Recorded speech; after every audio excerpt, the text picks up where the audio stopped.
খুশিতে ভাগে না নাচবা পাগলা কোথাকারে। শওকতকে এতে দিয়েছে কি বলে ভাঙড়ে দিয়েছে। ভোট দিয়ে শওকতকে কিভাবে কবর দেবে ভাঙড়ের মানুষ দেখতে পাবেন। আমি আপনাকে বলছি 40টা মার্ডার, 4টে কথা বলেছে, 5টা তো 5টা বলেছে, ও 50টা মার্ডার করবে। এই যে ব্যক্তিরা মারা গেল, এর বাচ্চা কাঁদবে না, এর মা কাঁদবে না, এনার স্ত্রী কাঁদবে না, এনার বাপ কাঁদবে না। শওকতের কি হবে? শওকতের কে কাঁদবে? আজকে যারা, আমি প্রত্যেকটা ক্যানিং ভাঙড়ের মানুষকে বলবো, আমি আপনার দয়া করে অনুরোধ করছি, শওকতের পাল্লায় পড়ে নিজেদের জীবনগুলোকে নষ্ট করবেন না, নিজেদের বউকে বিধবা করবেন না, সন্তানগুলোকে এতিম বানাবেন না। টাকা পয়সা দিয়ে নিয়ে আসবে। এই যে লোকটা মারা গেল, এতে শওকতের কি ক্ষতি হলো? ওর কি ক্ষতি হলো? আপনি পরোক্ষভাবে, পুলিশ যদি সত্যিকারের আসামি ধরার চেষ্টা করে, আপনি পরোক্ষভাবে, আমি আপনার চ্যালেঞ্জ করে বলছি, এর মধ্যে জড়িত কিন্তু শওকতই থাকবে, শওকতই এর মধ্যে জড়িত থাকবে। এটা ভাঙড় ক্যানিংয়ের মানুষের বক্তব্য অনুযায়ী বলছি আমি, ভাঙড় ক্যানিংয়ের মানুষের শওকতকে এতে দিয়েছে কি বলে ভাঙড়ে দিয়েছে। আপনি বিশ্বাস করুন, ভোটের মাধ্যমে, এইভাবে নয়, ভোট দিয়ে শওকতকে কিভাবে কবর দেবে ভাঙড়ের মানুষ দেখতে পাবেন।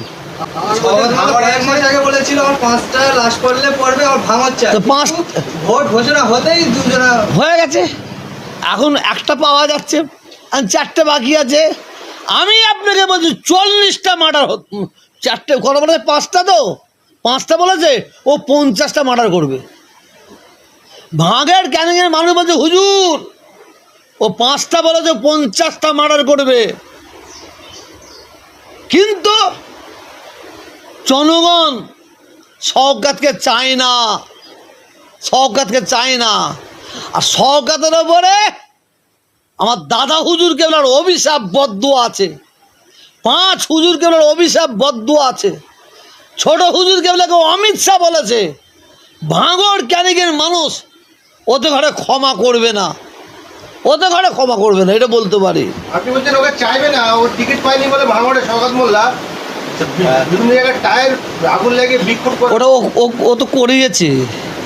আপনারা কি কাঁচা আলে পাতি চলেন নাকি? ও তো করিয়েছে, ওটা ও করিয়েছে। ও মানুষের সিমতি দিক টানছে, মানুষের মন জয় করার চেষ্টা করছে।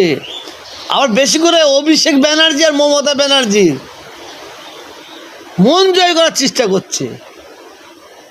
আর হয় কখনো মানুষ কাজের মানুষ দেখবে? আপনারা জানেন না, এবছরে মমতা ব্যানার্জি কয়েকজনকে প্রার্থী করেছে, সেই প্রার্থীরা ওর মাকে ভাত দেয়নি, ওদের বাপকে ভাত দেয়নি, বাবাকে ভাত দেয়নি। যারা নিজের মাকে আর বাপকে ভাত দেয়নি, মা বাপের খবর রাখেনি, তারা তাদের বিধানসভার কি খবর রাখবে বলুন তো? কার খবর রাখবে? অতএব আমি আপনার মাধ্যমে বলবো, অন্যায়ের বিরুদ্ধে, জাল্লাদদের বিরুদ্ধে, শয়তানদের বিরুদ্ধে, হ্যাঁ, আমরা ভোট দেবো এবারে। আমরা এবার তবে কি বলছেন, ভাঙড় থেকে যে প্রার্থী করলেন, তবে কি এবার থেকে ভাঙড় থেকে কি সকালবেলার কখন শুরু? আল্লাহর গজব, এই তো শুরু হয়, দাঁড়ান না। শওকত মোল্লাকে আমি আগে আপনি শোনেন না, ওকে মানুষ ভোটের মাধ্যম দিয়ে ও দাফন দেবে, ওকে কবর দেবে।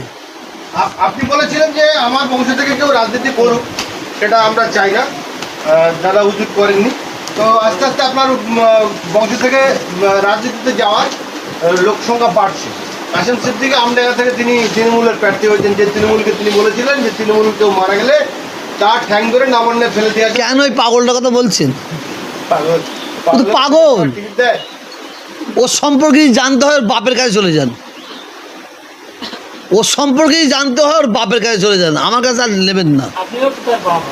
হ্যাঁ, আরে আমি তো জন্মদাতা বাপ নই। আপনার জিভ দেখতে চেয়েছিল, আপনি কি বললেন? কিসের? আপনার জিভ দেখতে চেয়েছিল। ও আমার জীব দেখতে চেয়েছিল ভোটের সময়। ইয়ে তৃণমূলে কত খেয়েছি, কিন্তু বাংলার মানুষ এখন ওর জীব দেখতে চাইছে। কিন্তু প্রকাশ্য তৃণমূল করছে। ব্যাস, এবার বাংলার মানুষ ওর জীব দেখবে, বাংলার মানুষ ওর জীব দেখবে। উনি দাদা হুজুরের মাজার জিয়ারত করে প্রচার শুরু করলেন। হ্যাঁ, আর কালকে আবার বিজেপির একজন প্রার্থী আসবে, দাদা হুজুরের মাজার জিয়ারত করে প্রচার করবে। কি হবে? পরশুদিন সিপিএম আসবে। ফুরফুরা শরীফকে নিয়ে রাজনীতি করতে চাইছে। ঘাড় ধরে ওই পাশে পুকুর আছে, ঘাড় ধরে দাদা হুজুরের মায়ের সামনে পুকুর আছে, তো ওই দাদা হুজুরের মায়ের সামনে যে কেউ রাজনীতি করার জন্য, জানেন অবাক হয়ে যাবেন, আমডাঙ্গা থেকে একদল লোক এসেছে দাদা হুজুরের মাজারের সামনে। হ্যাঁ, কি জয় বাংলা করে হাতালি দিয়েছে। কিছু লোক খেপে গেছিলো, আর একটু করলে লাথি মেরে ওই কাসেম ফাসেম সবাইকে লাথি মেরে পুকুরে ফেলতো। ও যতই পীরবারের সন্তান হোক, দাদা হুজুর 5 হুজুর গেলে যদি কেউ আঁচর তোলে, তার বিরুদ্ধে লোক রুখে দাঁড়াবে। আর ওকে নিয়ে বলবেন না। আমরা শুনতে পাচ্ছি উনি নাকি ভোটে জিতলে ক্যাবিনেট মন্ত্রী হবে। ওকে মমতা ব্যানার্জি হারাতে পাঠিয়েছে, ওকে হারাতে পাঠিয়েছে, সেনাশিসকে হারাতে পাঠিয়েছে। কতদিন না আরাবুলকে হারাতে পাঠিয়েছে, বুঝতে পারেন? সরি, শওকত মোল্লাকে হারাতে পাঠিয়েছে। হ্যাঁ, আব্দুল মাতিন সাহেব, উনি তো ওনার বড় ভাই বলেছে। আব্দুল মাতিন সাহেবের সম্পর্কে আমার জানতে হবে না, ওনার বড়দা কি বলেছে শুনবেন, তার বুঝতে পারবেন। 2021 সালে আপনার ভাইপো